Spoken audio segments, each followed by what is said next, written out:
Well, hello, hello, hello. Wonderful Sunday today for me. And first 2 days, yesterday and today, of me being able to rest because I've spent over 3 weeks taking out all of the auxiliaries, servicing my brakes, going through the engine bay, stripping it out, taking out the old engine, putting the new engine in. And it started, it's running, and I'm this close to just the final couple of jobs to do on the van, and I'm going to be able to soon undertake my journey regarding finances. That's the only thing that's actually stopping me, and then I can actually start my journey back to the UK. So today, I was thinking about doing something a bit different on my divorce videos. I wanted to give you my kind of top 5 realizations of what really I've picked up along the way on this journey. Now, it's been, I think, around about 3 months since this happened. It was a couple of weeks after our anniversary, about a week after our anniversary, or 10 days after our anniversary in August, around about the 20th, that we kind of realized that we had some serious problems and we were going to separate. And now we're at this stage. So, you know, August, September, November. And now we're going to be in December soon. So, you know, we're at that stage. Who's making noises? Oh, is it you, stealing chewy sticks, Thelma? You got a chewy stick? So basically, I am starting to see some light at the end of the tunnel. Now, I know I'm going to have a really emotional journey out of Sweden, so I'm taking this time to rest. I'm not worried about that journey yet. I'll deal with the journey when I'm on the journey. Because obviously leaving where I've been living for 7 years, leaving a load of friends behind, and heading back to the UK, and also leaving Anna, because we're still really good friends, and I'm going to really miss her being in my life on a regular basis, because she still comes over a couple of days a week and we go through stuff, and we've been dealing with a lot of things, and I'm going to miss all of that. So that's going to be really difficult. But we have social media, and we're all but a phone call or a video call away from each other these days. So even if you can't be in the room with each other, you still get to see a lot of each other. And that's how I've, you know, been able to survive being in Sweden for 7 years, because been able to call my family and video call to them and speak to them, and I regular video call my mum and my dad and my brother and everybody, as you know, whenever my dad's available. He's pretty busy in his own life at the moment. I get to talk to all my friends in Wales and my friends all over the world, actually, and that's been amazing. So I'm going to go through what my top 5 things are. We could say tips. I hate tips, but I'm going to say realizations. Got them written down on the pad. Number 1, the most important one at the top of the list. And this is really important if you're going through a divorce and you're going through a time of breaking up, yeah? Give yourself space to heal. And that means be easy on yourself. You know, don't expect miracles straight away. I'm not saying I'm better than anybody else, but I'm really lucky that I've learnt NLP and CBT and mindfulness, and been studying Buddhism. And I've done over 30 years of spiritual development. And I was pretty spiritual and switched on even when I was a kid, you know. I was pretty wild as a kid, and at the age of 13, 14, I was up on a mountain taking magic mushrooms and running around, and that's why I ended up covered in tattoos and getting into rave and everything. And I learned the process that when I was younger, I was always running full on into stuff and forcing shit because I wanted shit to work out fast, and usually I ended up destroying myself, wearing myself down, because I felt like I wasn't worth having a break. So giving yourself space to heal means also to see that you're worth having some of your own space. You've been giving your life and your time and your effort to somebody else, and when they're gone, you feel like you've lost something there, even though maybe that person was horrible and you're happy to be out of that. You also, there's something about having somebody in your vicinity, in your close contact on a regular basis. And I've spent a lot of time on my own, and I mean a lot of time on my own. Yesterday I seen Anna for about an hour or so. She came over, dropped Milo off because she'd had him, and she went out for a Christmas party. And I spent Saturday night sitting on my own. I watched a bit of stuff on Netflix. I ate a bit of nice food. Sat there, watched a couple of films on the TV, and I just relaxed and, you know, stayed in my own company, and I didn't feel lonely. Yes, it would have been nicer to have some company, but sometimes as well, you've got to make effort when you're in company, and it's tiring sometimes to be around people.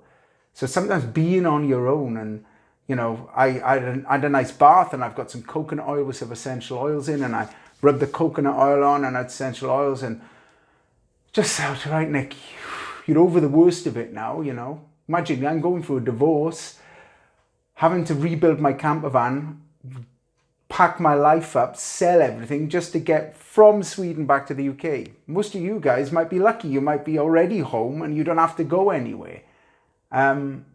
Think of how fortunate you are. I'm still not home yet. I'm stuck in Sweden. At the end of this month, I won't have this place to live in, and I'm going to have to be in my van. So even if I'm not got the money to get home, I'm going to have to stay in my van and slowly start the journey back to the UK, and maybe borrow and steal, because I've got stuff to sell to get the money home, but I've got to get the money together. So, you know, think about that. So giving yourself space to heal is really important. And that comes to the next one, right? This is really important. Number 2, own your own pain to allow yourself to grow stronger. See, we tend to be in a society where we think the pain is going to kill us, but it doesn't. You know, emotional pain is incredibly difficult, and physical pain is really difficult as well. And sometimes that pain is so severe, somebody cannot cope. They have like almost like a nervous breakdown. The only way to actually help themselves is to go to the doctors, to get on some medication, just for a short period of time till they get themselves back on their feet. And I thoroughly understand that, but that wasn't the route I decided to go down. Hate them. I decided to go down the route of facing the pain and going headlong into it. That's what I did, and it helped me to feel all of that. So if I was feeling like shit, I allowed myself to feel like shit. Didn't add to it, didn't take away from it. I just allowed myself to feel for it, didn't dwell on it, didn't cling to it, just allowed it to be there, and it passed. If I was really happy and elated, I allowed myself to feel like that, but I didn't cling to it, because if I cling to it, when I went back to being a little bit more unhappy or just normal, I would have been like, oh, I'm not feeling happy. Well, it's impossible. It's mental. It's also crazy to think that you're going to be feeling elated and happy all of the time. The only way you could do that is to put yourself on a serious amount of drugs. And you are number 3, you're equally responsible for the breakup as your partner. Think about that. You're equally responsible for the breakup as your partner. That's really important. Let me just pause this 1 second. Sorry about that. Had a bit of a dry mouth. Had to go and get a bit of water. So, you're equally responsible for the breakup as your partner. Even if they were a horrible person, yeah? You got into that relationship and you kind of tried to fix it, and you realized that you couldn't be with them anymore, and you left them, yeah? Now that person, the horrible person, might blame you for leaving them, but they're equally responsible because they were horrible to you. They pushed you away. Or vice versa, you had an affair.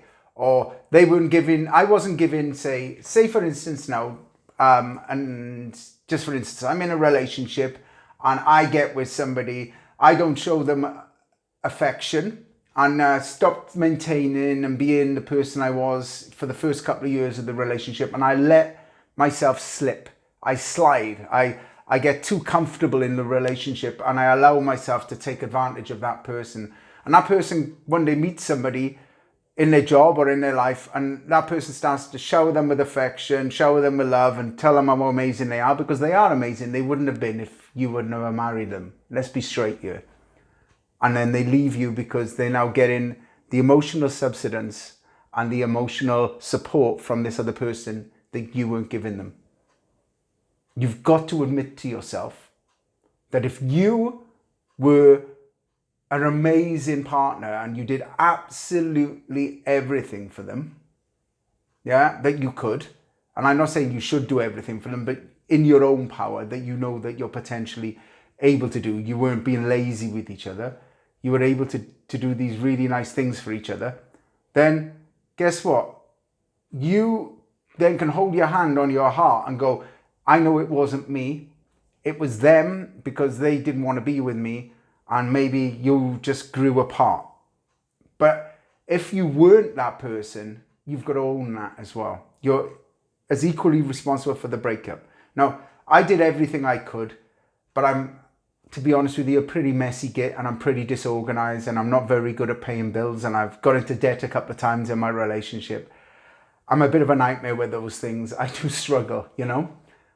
But like Anna says to me, you're an amazing person. I'm going to really miss your funny side of your personality. I really miss your humor. I miss the way you make me laugh, and you always look at stuff and able to make people laugh at themselves. She said, that's something that I love about you. She says, but she said, I can't live with this other side. And it just got to her. It just dragged her down, and I could see that.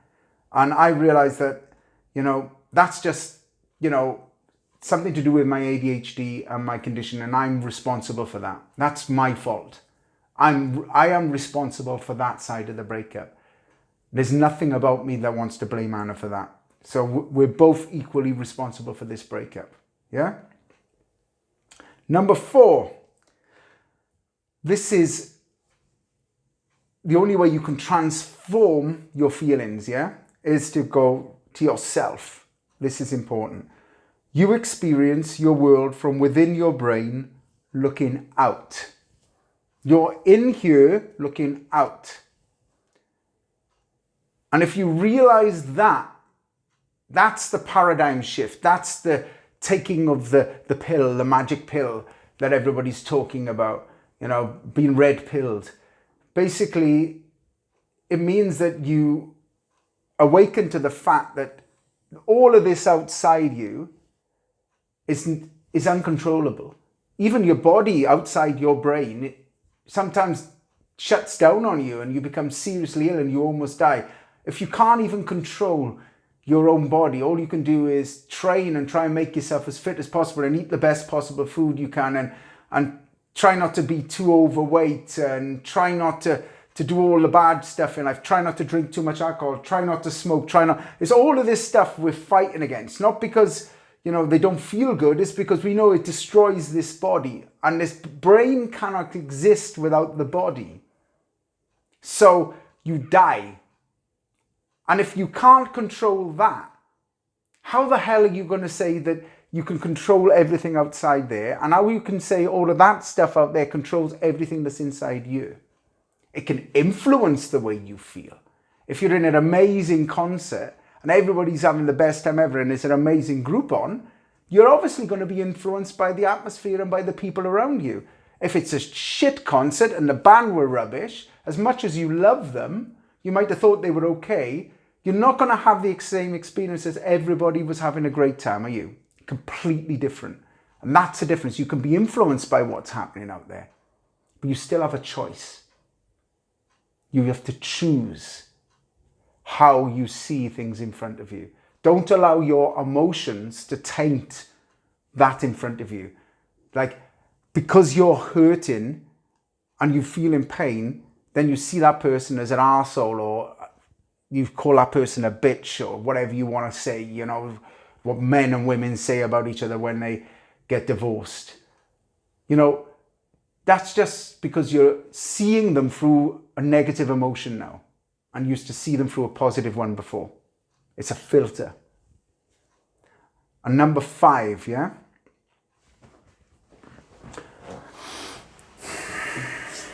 Take this one on board. Because this is about self-love, yeah? This is how you discover self-love. All of the love you felt for anyone or anything comes from you, not them. Let me say that one more time. All of the love you felt for anyone or anything comes from you, not them. You are feeling the emotions. You are feeling the emotions and they're projected onto that subject. That subject is irrelevant. Where do those feelings come from? Those feelings come from you. Those feelings come from you, projected out onto them.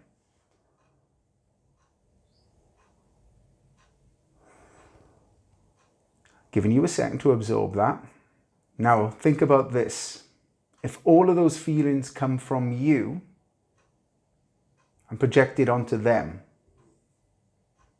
can you imagine if you allow those feelings to be reflected back onto yourself?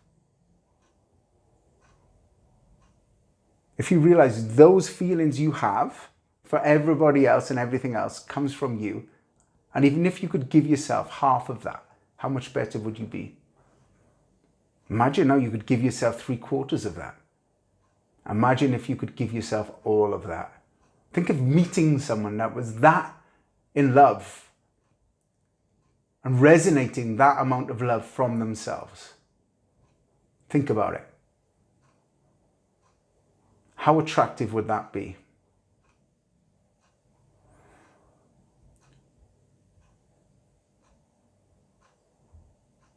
See that person and see how that person looks.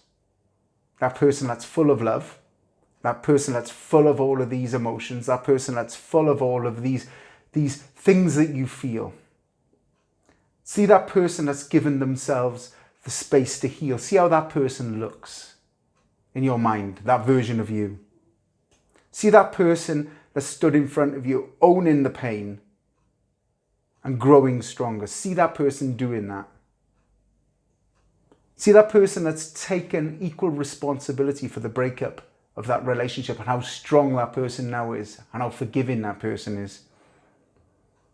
See that person that can realize that you see the world from within outwards and that you can choose how you filter your view outside by seeing that your emotions affect the way you see the world around you.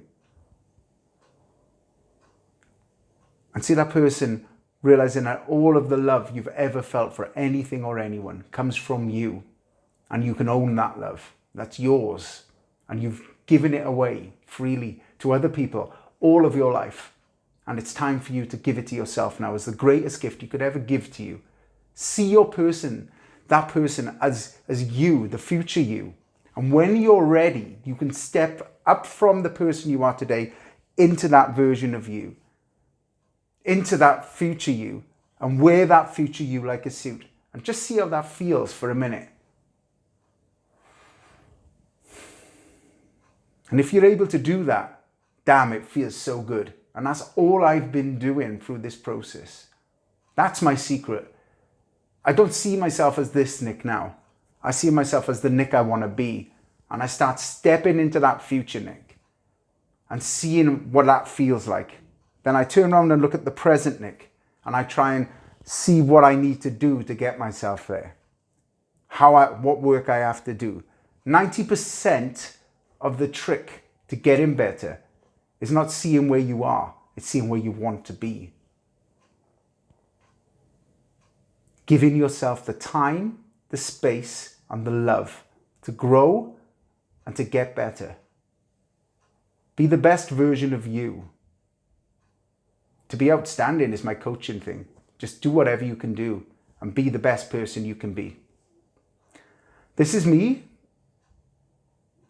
sending some love and taking some time, 20 minutes of my life, which I'll never get back, and neither will you. But so I hope you've spent it wisely with me. I'm sending you some love. Big kiss. Thank you so much for tuning in. And this has been such an amazing time for me. Thank you. Everybody that's subscribed to my channel, thank you so much for subscribing, everybody. It means a lot to me. Even if I had one person, I would do it, but I've got 32 people subscribed to my channel, and wow, that's mind-blowing to me. Just to have 32 people at the moment. And maybe when someone watches this in the future, I might have a couple of hundred, a couple of thousand. Who knows what my future of my channel has to hold. So share it to your friends, share it to whoever you think is going to help. And let's keep this going, is it? Let's see what I can actually do with my future. And I want to take you on the journey with me. Thank you for tuning in. Bye-bye for now. Oh, by the way, I'll write these questions down in the comments below. Thank you.